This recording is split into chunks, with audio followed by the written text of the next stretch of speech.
We pause it. Now we're gonna unpause. Here we go. Wait a minute. Wait. Controller.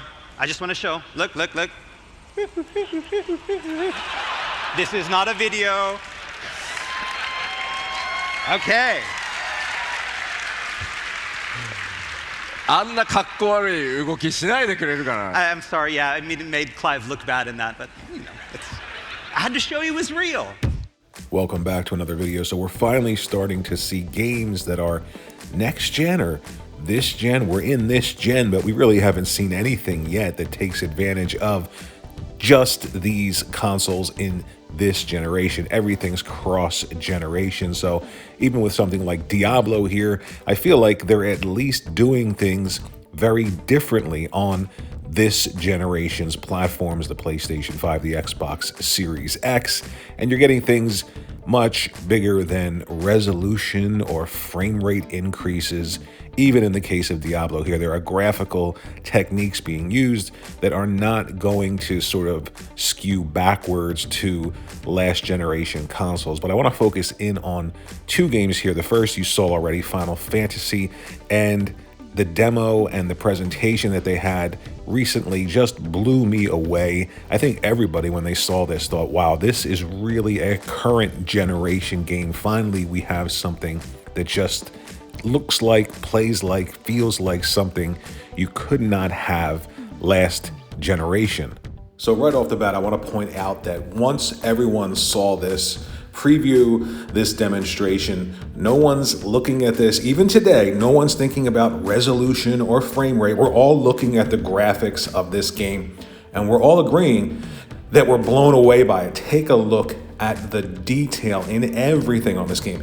This is next gen, the gen that we're in, taking advantage of the hardware in this gen and pushing it.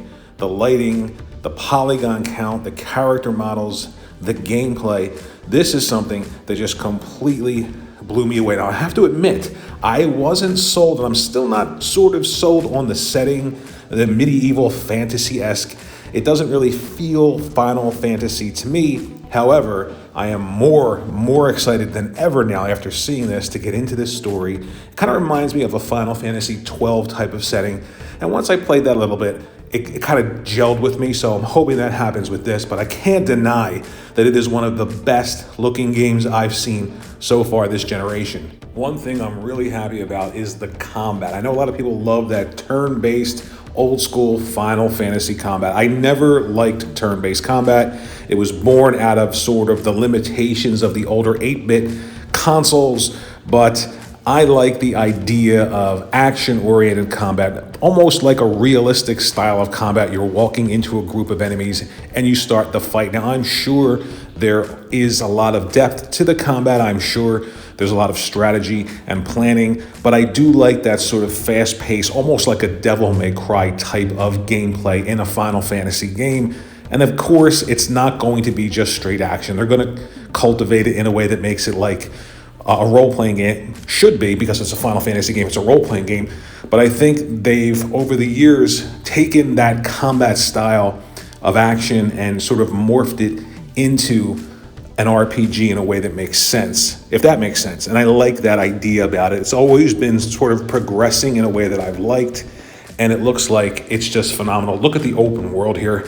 The detail in these environments is absolutely breathtaking. I mean, it looks like Horizon Forbidden West and a couple of steps above that in terms of everything that's just jam-packed into the scene. I can't wait to explore every inch of this game when it comes out. Again, this is one of those examples of a game that's letting us know that we're in this new generation. Finally, we're getting games that are taking advantage of the hardware in this generation. Another game that did that recently is HellBlade 2. I know they've been showing the same sort of facial animation thing over and over and over again, but every time we see it, it gets more and more detailed, and this is the best example yet of what we can hopefully expect in terms of the actual graphics in the video game. What's really cool is at the end of this video, you see the actual actress with the camera headset on and different clothing, the motion capture clothing.